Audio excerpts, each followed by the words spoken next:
करते हैं।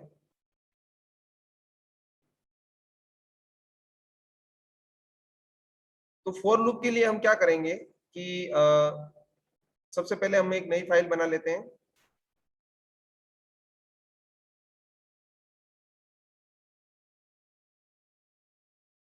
ओके, यहाँ से हम राइट क्लिक करेंगे और यहाँ से न्यू फाइल क्रिएट कर देंगे। आप फाइल में जाके भी न्यू पे क्लिक कर सकते हो। और यहाँ से मैंने पाइथन फाइल पे क्लिक किया। ओके, और यहाँ पर नाम दे दिया मैंने, मान लो कि फॉर लूप। ठीक है, तो इस तरह से ये प्रोग्राम बन गया। ठीक है ना। फॉर लूप का कॉन्सेप्ट क्या बोलता है कि इसका सिंटैक्स क्या होता है। सबसे पहले तो फॉर लिखा, फॉर के बाद में यहाँ पर आएगा आपका लूप वेरिएबल। यहाँ पर आएगा लूप वेरिएबल इन रेंज।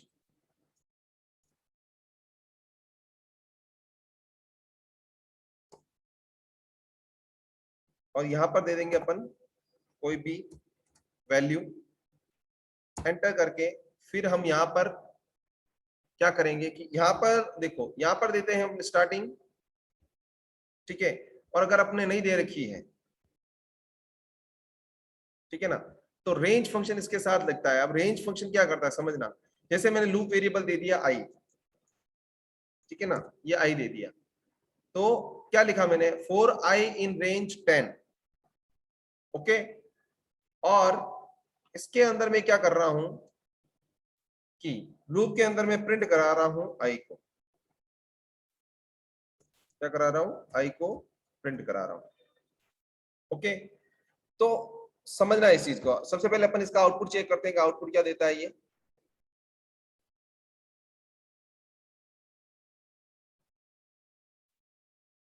तो ये आउटपुट दिया इसने 0 1 2 3 4 5 6 7 8 9 10। बहुत ही ज्यादा काम में आने वाला। पाइथन में ज्यादातर आपके काम आएगा फॉर लूप। ठीक है ना, व्हाइल का भी अपना अपना यूज है। ठीक है ना, अपने अपने सिचुएशन के अकॉर्डिंग हम लूप को यूज करते हैं, लेकिन ज्यादातर यूज आपको फोर से करना पड़ेगा, ज्यादा यूज फोर आएगा। तो इस लूप को अपन समझते हैं। फोर लिखा, ठीक है ना, कीवर्ड है, इन भी कीवर्ड है, रेंज एक फंक्शन है। समझना क्या क्या बोल रहा हूं मैं।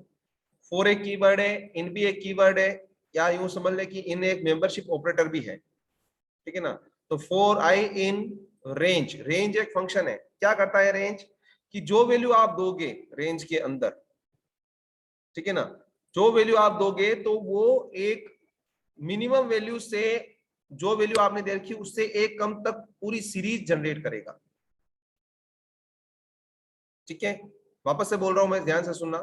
रेंज फंक्शन क्या करेगा कि मिनिमम वैल्यू, अब मिनिमम पॉजिटिव वैल्यू क्या है, 0। 0 से लगाकर 10 से एक कम तक जो आपने वैल्यू दे रखी है उससे एक कम तक की रेंज जनरेट करेगा। तो ये जो आई है, अब ये लूप चल रहा है, तो हर बार आई की वैल्यू कहां से स्टार्ट होगी, 0 से स्टार्ट होगी। ठीक है ना, तो वेरी फर्स्ट टाइम आई की वैल्यू 0 है, और ये कब तक जाएगा, जब तक कि 10 से छोटा है तब तक। ठीक है ना, 10 हमने दे रखा है, तो इससे एक कम से चले। ये रेंज की फिक्स प्रॉपर्टी है कि हम वैल्यू जो है उससे एक कम तक ये एग्जीक्यूट होता रहेगा। ठीक है ना, तो आई में सबसे पहले आएगा 0, अंदर आएगा 0 प्रिंट हुआ, फिर 1 1 प्रिंट हुआ, 2 2 प्रिंट हुआ, 3 3 प्रिंट हुआ, 4 4 प्रिंट हुआ, 5 5 प्रिंट हुआ, 6 6 प्रिंट हुआ, 7 7 प्रिंट हुआ, 8 8 प्रिंट हुआ, 9 9 प्रिंट हुआ, और 10 होते ही ये रेंज फॉल्स हो जाएगी। क्योंकि रेंज की प्रॉपर्टी क्या है कि ये फंक्शन क्या करता है कि जो वैल्यू आपने दी है उससे एक कम तक की वैल्यू जनरेट करता है। अगर केवल आपने 10 दे रखा है, तो केवल वैल्यू, सिंगल वैल्यू दे रखी है, तो ये उसको लिमिट मानेगा। समझना। ठीक है, तो अभी आउटपुट क्या आ रहा है, 0 1 2 3 4 9। लेकिन मैं यहीं पे अगर मैं यूं दे दूं 1 कोमा, या मैं दे दूं 5 कोमा, ठीक है ना, तो आउटपुट क्या आता है देखना, 5 6 7 8 9। दोनों का डिफरेंस क्या है, जब मैंने सिंगल वैल्यू दी थी, जब मैंने केवल 10 दिया था, तब ये मिनिमम वैल्यू से चल रहा था कि भाई 10 से छोटी वैल्यू की तरफ जाए तो मिनिमम पॉजिटिव वैल्यू क्या है, तो वो मिलेगी आपको 0।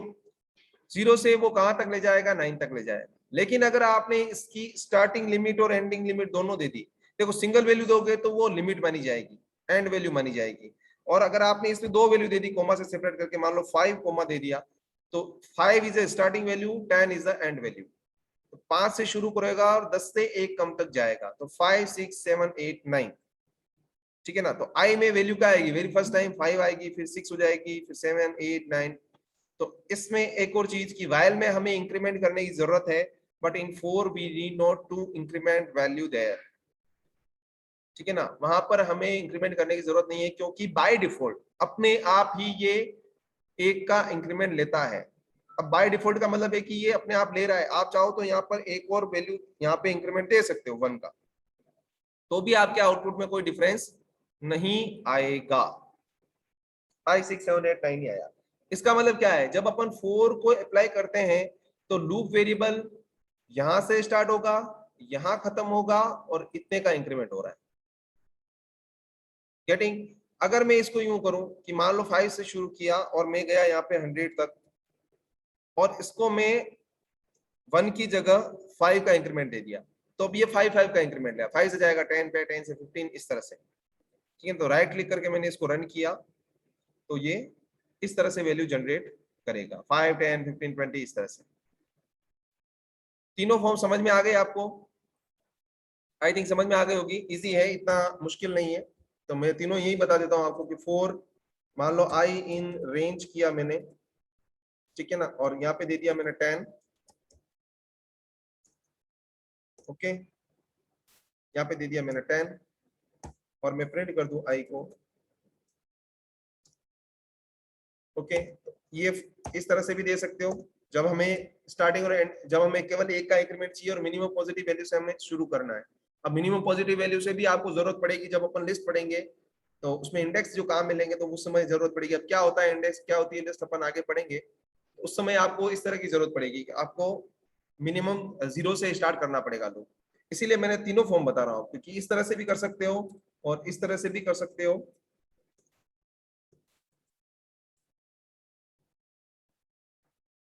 ओके, मैंने 5 10 कर दिया, तो ये बाय डिफॉल्ट 1 का इंक्रीमेंट ले रहा है,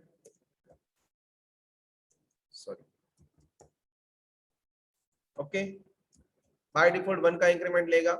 और तीसरा कि 5 से 10 तक चला है और मैंने प्रिंट कराया आई को, तो ये क्या कर रहा है कि 5 से शुरू करेगा और 10 से एक 10 -1 मान लो, जो वैल्यू अपन मैक्सिमम दे रहे हैं उससे एक कम तक की वैल्यू के लिए चलता है रेंज, ठीक है। और तीसरा कि आप अगर एक से ज्यादा का इंक्रीमेंट देना है तो आप यहाँ दे सकते, बाय डिफॉल्ट 1 का इंक्रीमेंट लेगा अगर आपने नहीं दे रखा है तो। अदरवाइज आपको तीसरी वैल्यू जो है वो इंक्रीमेंट में स्पेसिफाई कर सकते हो कि हमें एक का नहीं, 2 का, 3 का, 4 का, 5 का, 10 का, 15 का इंक्रीमेंट चाहिए।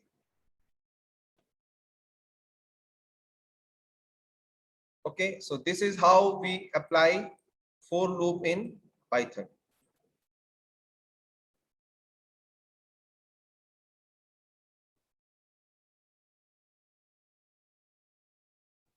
Okay, so whoever want to take screenshot,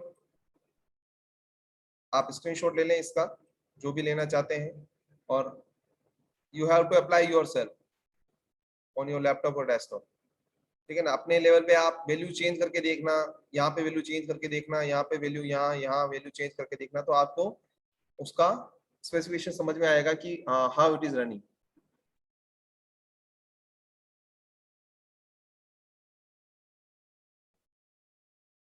Okay, so now let's do another program कि we need to print table from an employee, ठीक है ना। हम यूजर से एक वैल्यू इनपुट लेंगे और उसकी टेबल को प्रिंट करना है, तो 4 टेबल कर देता हूं मैं, 4 लूप से टेबल अप्लाई करूंगा। आप इसको वाइल लूप से भी कर सकते हो, ये आपका क्वेश्चन होगा। मैं आपको 4 से बता रहा हूँ, आपको वाइल से करना है। अब क्वेश्चन इज व्हाट कि user will enter an value, user will enter a value, and your program has to display table of that. Table means जो भी आपने नंबर इनपुट किया उसकी टेबल, यानी कि मान लो 3 किया तो 3 1 3 3 2 6 3 3 9 3 10 3 10 30, इस तरह से आपको टेबल प्रिंट करवानी है। So for in a simple way how we do, कि हमें क्या करना पड़ेगा कि मान लो 3 है तो 3 का मल्टीप्लाई इस तरह से, ठीक है ना। तो हम सिंपल वे में कैसे करेंगे, प्रिंट 3, ओके, या मान लो मैं प्रिंट करता हूं 3 इंटू 1, समझना लॉजिक क्या बोलता है, लॉजिक इस तरह से होगा 3 इंटू 1, ओके, फिर हो जाएगा प्रिंट 3 इंटू 2,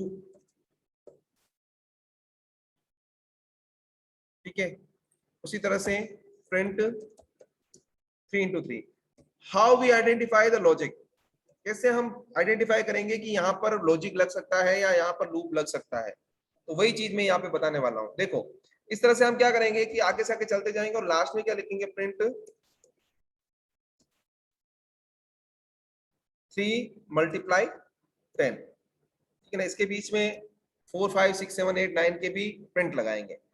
अब देखो सिंपल वे में हमारा हम इस तरह से लिखते हैं, अगर हमारे पास मान लो हमने लूप वगैरह नहीं पढ़ा होता तब तक हम ऐसा करते हैं, लेकिन जब हमारे पास इस तरह का कोई आउटपुट है जहां पर एक वैल्यू कॉमन है और एक वैल्यू वेरिएबल है, ये पीछे वाले वैल्यू 1 2 3 4 5 6 7 8 9 10 ये वेरिएबल वैल्यू है, लेकिन हमें इस वैल्यू में ये पता है कि वैल्यू 1 से शुरू हो रही है 10 पे खत्म हो रही है और एक एक का इंक्रीमेंट हो रहा है। तो इस वैल्यू को जनरेट करने के लिए हम क्या कर सकते हैं कि लूप लगा सकते हैं, और ये वैल्यू तो कॉमन है, तो उससे क्या होगा कि हम केवल एक ही स्टेटमेंट से पूरे टेबल को प्रिंट करवा पाएंगे। कैसे, समझो कि भाई अगर मैं इस सिंगल स्टेटमेंट को रिपीट करूं 10 टाइम और हर बार मेरे को इसकी जगह वैल्यू 1 2 3 4 5 6 7 8 9 10 मिल जाए, तो ये वेरी फर्स्ट टाइम जब 1 रहेगा तो 3 प्रिंट करेगा, 2 आएगा तो 6 प्रिंट कर देगा, 3 आएगा तो 9 प्रिंट करेगा, 4 आएगा तो 12 प्रिंट कर देगा, 10 आएगा तो 30 प्रिंट कर देगा। सो हमें केवल चेंज क्या करना है, ये वैल्यू चेंज करनी है, और ये वैल्यू हमें पता है कि 1 से शुरू का 10, क्योंकि टेबल जो होता है वो 1 से 10 तक का मल्टीप्लिकेशन होता है किसी भी वैल्यू का, ठीक है। तो 1 से शुरू होगा 10 तक जाएगा और एक का इंक्रीमेंट है। जब ये तीन चीज हमें पता है तो हम उस वैल्यू के लिए क्या कर सकते हैं, लूप अप्लाई कर सकते हैं।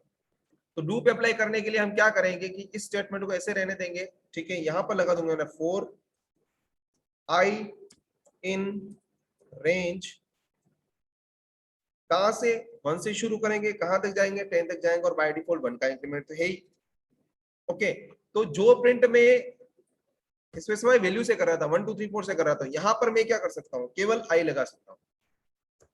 आई लगाने से क्या हो जाएगा कि वेरी फर्स्ट टाइम वैल्यू क्या रिप्रेजेंट होगी 1, फिर सेकंड टाइम में 2 हो जाएगी, फिर 3 4 5 6 7 8 9 10।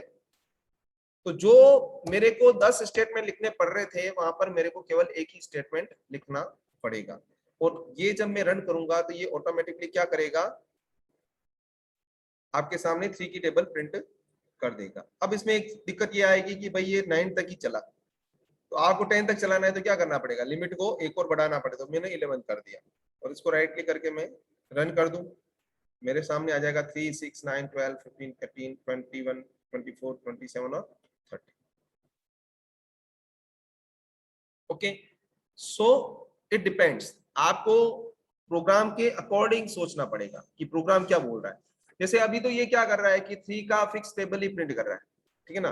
3 से 3 क्योंकि मैंने वैल्यू फिक्स दे रखी है कि 3 का ही करे, लेकिन अगर मैं चाहता हूं कि यूजर जो वैल्यू इनपुट करे उसका टेबल चाहिए तो यूजर से वैल्यू इनपुट लेनी पड़ेगी।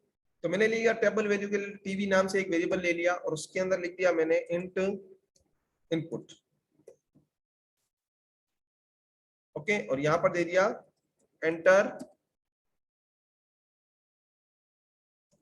नंबर फॉर टेबल, ठीक है ना। यूजर से क्या मांग लिया मैंने, इनपुट मांग लिया नंबर, और नंबर को क्या कर दिया, इंट में कन्वर्ट करके टीवी में डाल दिया, ठीक है, टेबल वैल्यू फॉर एग्जांपल, या टेबल नंबर टीएन कर देता हूं मैं, टेबल नंबर। तो पहले 3 का फिक्स हो रहा था, अब टीएन का करना है मेरे को, तो यूजर ने वैल्यू डाली टीएन में, तो मेरे को टीएन की टेबल प्रिंट करानी, 3 की जगह क्या आ जाएगा, टीएन आ जाएगा। Now when I run this program then it will ask us, ठीक है ना, हम ये हमसे पूछेगा कि आपको किसका टेबल चाहिए। तो मैं मान लो 7 का डाला, ठीक है ना, और एंटर किया तो 7 का टेबल प्रिंट हो गया। तो अब हमारा प्रोग्राम क्या होगा, अब ये प्रोग्राम क्या होगा, डायनामिक हो गया। पहले स्टैटिक था, स्टैटिक का मतलब होता है फिक्स, डायनामिक का मतलब होता है चेंज, ठीक है ना। यहाँ पर जब 3 था तो मैं इसको 10 बार भी एग्जीक्यूट करता, चाहे मैंने इनपुट ले रखा है और, लेकिन यहाँ पे अगर 3 दे रखा है तो चाहे मैं वैल्यू चाहे दूसरी इनपुट करूंगा, ठीक है ना। वैल्यू मैंने इनपुट करी यहाँ पे मान लो 4, लेकिन टेबल किसका, 3 का ही प्रिंट करेगा, क्योंकि वैल्यू जो प्रोसेस हो रही है वो आपकी फिक्स वैल्यू प्रोसेस हो रही है। आपने जो यूजर से वैल्यू इनपुट ली है वो वैल्यू डालने के लिए आपको क्या करना पड़ेगा, फिक्स वैल्यू की जगह आपका वेरिएबल दे दो, then it will display yours number table. Okay, तो यहाँ पे मैं 8 डालूंगा तो 8 हो जाएगा। तो अब ये क्या हो गया, प्रोग्राम थोड़ा डायनामिक हो गया, ठीक है ना। तो इससे क्या हो गया कि भाई हर बार ये क्या पूछेगा आपसे, टेबल का नंबर पूछेगा कि भाई आप किस नंबर की टेबल को आपको प्रिंट कराना है। तो ऐसी ही सिचुएशन है, ठीक है ना, कि आपको ये आइडेंटिफाई करना पड़ेगा कि कौन सा प्रोग्राम इनपुट मांग रहा है, कौन सा प्रोग्राम इनपुट नहीं मांग रहा है, कौन सा प्रोग्राम ऑटोमेटिकली सीरीज जनरेट कर रहा है, कौन से प्रोग्राम में हमें सीरीज को स्पेसिफाई करना पड़ेगा। सो this is how it do, ठीक है। तो इस तरह से हम क्या करते हैं कि किसी टेबल को प्रिंट कराना है, ठीक है ना। तो यही काम आपको व्हाइल लूप से करना है। I am giving you assignment या क्वेश्चन, व्हाटएवर यू गेट, आपको यही काम किससे करना है, व्हाइल लूप से करना है। जो मैंने फोर से बताया वही व्हाइल से करना है। अब व्हाइल और फोर में सिर्फ एक ही डिफरेंस है कि ये बाय डिफॉल्ट इंक्रीमेंट लेता है, लेकिन व्हाइल आपका बाय डिफॉल्ट इंक्रीमेंट नहीं लेता है, that's only difference. Otherwise starting, और इसमें अगर आप स्टार्टिंग नहीं भी बताओगे तो ये मिनिमम वैल्यू ले लेगा, लेकिन व्हाइल में आपको बतानी पड़ेगी स्टार्टिंग आपको कहां से करनी है। केवल वेरिएबल डिक्लेरेशन से काम नहीं चलेगा, आपको उसकी स्टार्टिंग वैल्यू भी बतानी पड़ेगी। ये दो डिफरेंस है आपके फोर और व्हाइल में, अदरवाइज कोई डिफरेंस नहीं है। बाकी केवल लिखने के तरीके में डिफरेंस है कि व्हाइल में केवल व्हाइल लिख के उसके आगे कंडीशन लगाते हैं अपन, लेकिन फोर में क्या लिखना पड़ता है, वेरिएबल ये डिक्लेयर होगा, व्हाइल में पहले वेरिएबल डिक्लेयर होगा फिर बाद में यूज में आएगा। So that is the difference between writing, कि हम व्हाइल को अलग तरह से लिखेंगे, फोर को अलग तरह से लिखेंगे। बाकी टेक्निकल डिफरेंस जो है वो ये है कि व्हाइल के अंदर ऑटोमेटिक इंक्रीमेंट नहीं होता है, डिफॉल्ट इंक्रीमेंट नहीं होता है 1 का, लेकिन 4 में होता है। प्लस इसमें स्टार्टिंग वैल्यू इनिशियली 4 में 0 रहती है, लेकिन व्हाइल में आपको स्पेसिफाई करनी पड़ेगी। इसमें अगर आप 4 में नहीं भी करोगे तो ये 0 ले लेगा, लेकिन व्हाइल 0 नहीं लेगा। व्हाइल में आपको 0 स्पेसिफाई करनी पड़ेगी। Okay, so this is how we apply for loop for printing a table of user number. Okay, so अगर आपको समझ में नहीं आ रहा है तो मैं क्वेश्चन यहाँ लिख रहा हूँ, उसका स्नैपशॉट ले लेना आप।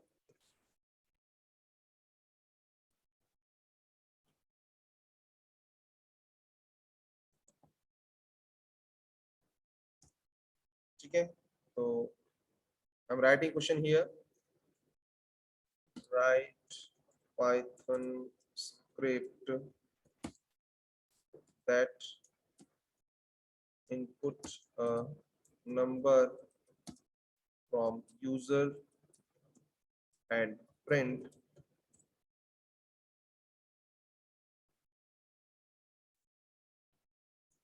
its table using while loop। ठीक है, ये क्वेश्चन है आपका। Right Python script that input a number from user, ठीक है ना, and print it's table using while loop. I hope question आपको समझ में आ गया होगा।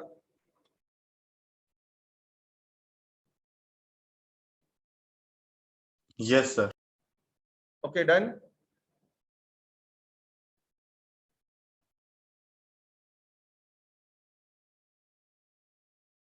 नाउ ओके, ये चीज हो गई। अब क्या करना है अपन को, अब इससे रिलेटेड थोड़े प्रोग्राम करेंगे अपन कि लूप दोनों है हमारे पास, आप किसी से भी अप्लाई करो, इट्स योर कन्वीनियंस। कि आपको व्हाइल अच्छा लगता है तो व्हाइल से काम करो, फोर अच्छा लगता है तो फोर से काम करो। कभी भी कोई भी प्रोग्रामिंग आपको बाउंड नहीं करेगी कि आपको यही काम करना, यही यूज में लेना चाहिए, व्हाइल ही लेना चाहिए, फोर ही लेना चाहिए। दो ऑप्शन इसीलिए दिए हैं कि आपको आपकी कन्वीनियंस देखनी है कि आपको ज्यादा ईज किसमें है, ठीक है ना। ज्यादा इजी आपको कौन सा लगता है, व्हाइल लगता है या फोर लगता है, ठीक है ना। तो अपनी अपनी इंपॉर्टेंस है इन दोनों लूप की। ठीक है, और अपने अपना तरीका है, तो आपको जो समझ में आता है, जैसा समझ में आता है, जो अच्छा समझ में आता है, उससे आप वो काम कर सकते हैं। ठीक है ना। कभी भी इंडस्ट्री या कोई भी सॉफ्टवेयर या प्रोग्राम कभी भी आपको इस तरह से बाउंड नहीं करेगा कि आपको इसको फोर से ही करना चाहिए वायर। ये मैंने इसलिए आपको वायर से करने के लिए कहा क्योंकि फोर से मैंने बता दिया।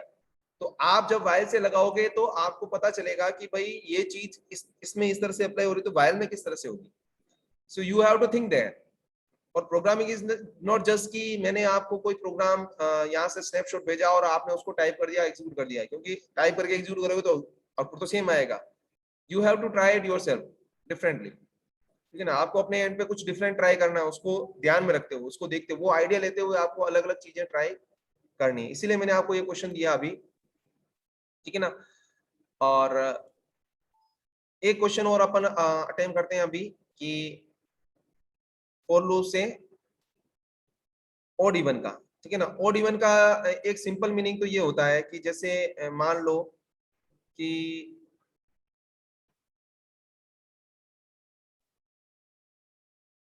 आप इंक्रीमेंट से डिक्रीमेंट से ओड इवन अप्लाई कर सकते हो, लेकिन मान लो 1 से शुरू हो रहा है 11 तक जा रहा है, तो इसमें अगर आप 2 का इंक्रीमेंट दोगे तो ये क्या करेगा, ओड वैल्यू प्रिंट करेगा, और इसको 0 से स्टार्ट करोगे तो इवन वैल्यू प्रिंट करेगा। एक तरीका तो ये होता है किसी भी ओड या इवन नंबर को आइडेंटिफाई करने का, लेकिन एक और तरीका होता है हमारे पास, वो मैं आपको एक बार बताता हूं, फिर उसी उसी के अंदर अपन एक दूसरा प्रोग्राम भी अटेम्प्ट करेंगे। ठीक है, तो यहाँ पे लिख दिया मैंने four odd odd even.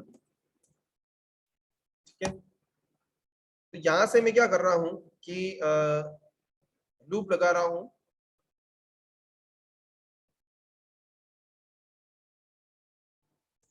For I in range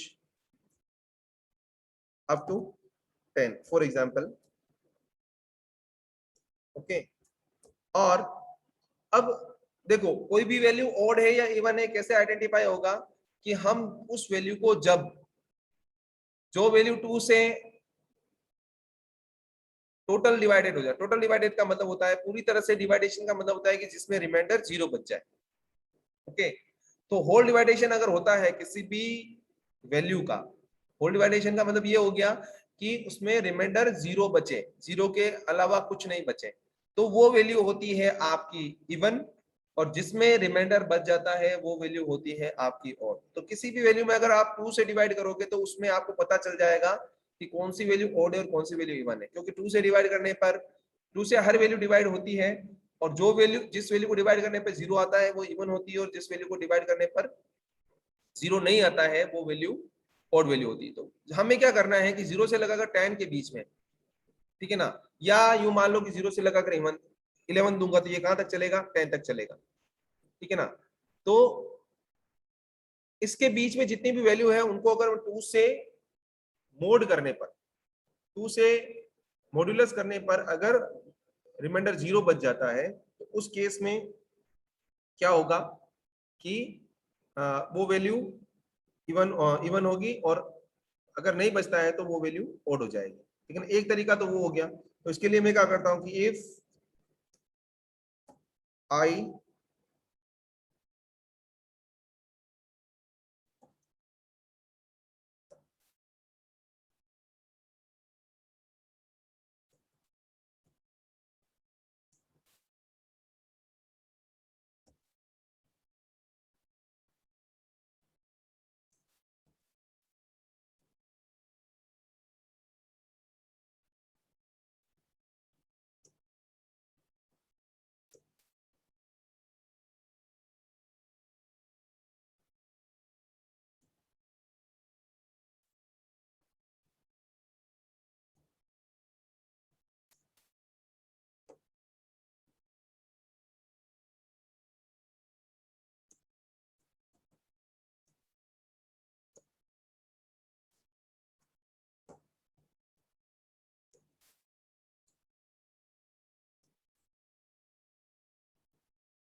okay,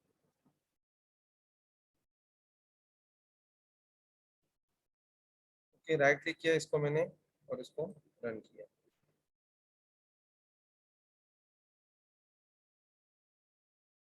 zero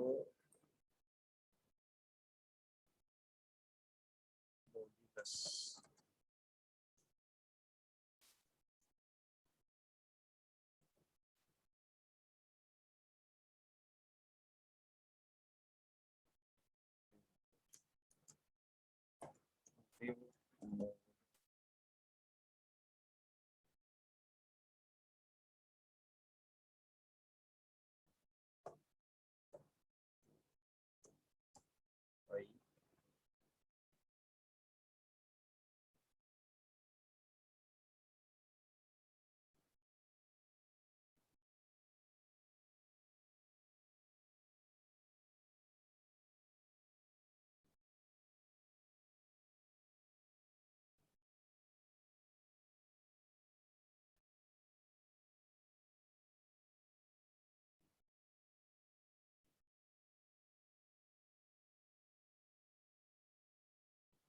sir ये वाला बता के फिर वो मेरे एंड में एरर बता रहा है, वो भी बताना वहाँ टाइम हाँ होने हाँ वाला है बता 3 रहा हूँ, मिनट। 1 सेकेंड।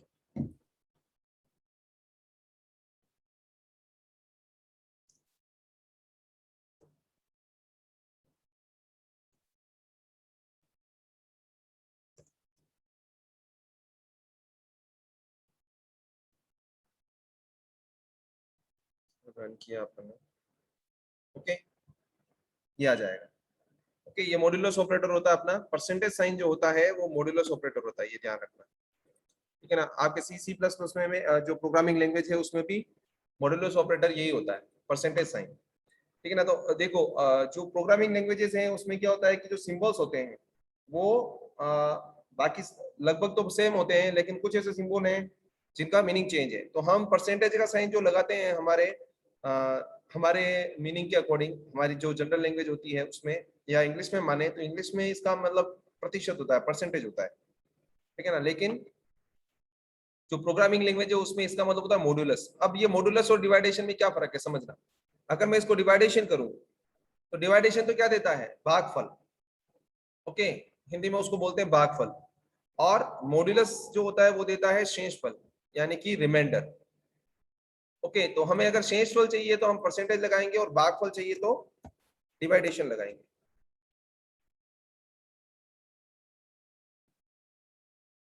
ओके, समझ में आ गया है। तो हमें क्या रिमाइंडर पता करना है कि वैल्यू हमने डाली, उसको मॉड्यूलस करने पर या रिमाइंडर निकालने के अगर जीरो आता है तो इसका मतलब वो पूरी बार भाग चला गया।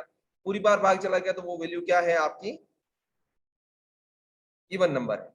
ठीक है ना, और ऐसा ही अगर मान लो इसमें एस जो ओड वैल्यू है उनको भी प्रिंट कराना है, तो एस मैं क्या कर सकता हूं, एस में जाकर प्रिंट करा सकता हूं। तो इनमें दोनों में अब आपको क्या करना पड़ेगा, अभी तो अपन ने केवल ये किया। तो अगर हमें 0 से लगाकर 10 तक में कौन सी वैल्यू, जो वैल्यू प्रिंट इवन है उसके आगे इवन, और जो ओड है आगे उसके ओड करना है, तो इवन वाला तो इसमें चला जाएगा आपका, इवन वाला स्टेटमेंट ये और ओड वाला ये है। तो इसमें जब मैं प्रिंट करा रहा हूं तो उसमें ऐड कर सकता हूं, कैसे कि इवन या आई के आगे जोड़ू या पीछे जोड़ू, कहां पे कहीं पे भी जोड़ सकता हूं मैं, कि मैंने कर दिया and equal to double code के अंदर EVEN। ठीक है ना, डैश लगा के लिख देता हूं इवन। और उसी तरह से मैं क्या करूंगा कि मान लो इसमें नहीं जाएगा ये मॉड्यूलस में, अगर जीरो रिमाइंडर नहीं बचेगा कुछ और रिमाइंडर बचेगा, जीरो नहीं बचेगा तो फिर ये किस में जाएगा, एस में जाएगा। एस में हम क्या कर देंगे, आई को प्रिंट करवा कर इसके साथ में अटैच कर देंगे अपन, and equal to double code के अंदर। डबल कोड केवल एक बार ही लगाना है, ये ध्यान रखना, एक बार लगाओगे तो इसके साथ में ऑटोमेटिकली दूसरा आ जाएगा, और इसके अंदर अपन को लिखना है ई ओड। Okay, so now I am executing. तो